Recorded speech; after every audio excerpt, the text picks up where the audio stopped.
आदमी ने बिल्ली को छुआ और वह तुरंत 10 साल बूढ़ा हो गया। आगे सहलाते ही उसे सांस लेने में दिक्कत हुई। झुर्रियों से भरे हाथ देख उसे गड़बड़ लगी। ये सब उसकी गोद में बैठी बिल्ली के कारण था। उसने बिल्ली की पीठ को जोर से उलटा सहलाया और बिल्ली उसकी गोद से कूदकर भाग गई। और उसी पल एक चमत्कार हुआ। आदमी आंखों के सामने जवान होने लगा और उसकी नजर जमीन पर पड़ी बिल्ली पर पड़ी। उसकी आंखों में लालच की चमक आ गई। अगले ही पल वह तेजी से आगे बढ़ा, बिल्ली का सिर कसकर पकड़ लिया और पागलों की तरह सहलाने लगा। बिल्ली ने जोरदार संघर्ष किया और तेजी से भाग निकली। आदमी उसका पीछा करता रहा। शोरगुल वाले बाजार तक पहुंचा पर बिल्ली भीड़ में गायब हो गई।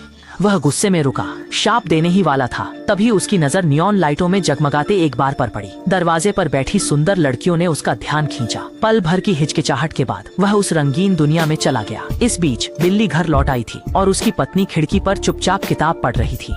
भूरी बिल्ली धीरे से उसकी गोद में कूदी। महिला ने आदत से सहलाया। नजरें किताब पर थीं। सूरज ढल रहा था। आदमी मुस्कुराता हुआ घर लौटा। अंदर आते ही उसने पत्नी की गोद में बिल्ली देखी। बिल्ली चौकन्नी होकर उछली और खिड़की से बाहर कूद गई। आदमी ठिठक गया, धीरे से पास आया और पत्नी को देखने के लिए झुक गया। वह बूढ़ी हो चुकी थी, हवा में जलती मोमबत्ती सी, बाल सफेद, सांसें धीमी। उसने धीरे से हाथ उठाया, आदमी के गालों को छुआ और फिर आंखें बंद कर ली। पर आदमी चाहे जितना पुकारता, औरत की जिंदगी उंगलियों से फिसलती रेत सी वापस न आने वाली थी। उसे अंततः समझ आया कि उसने क्या किया था।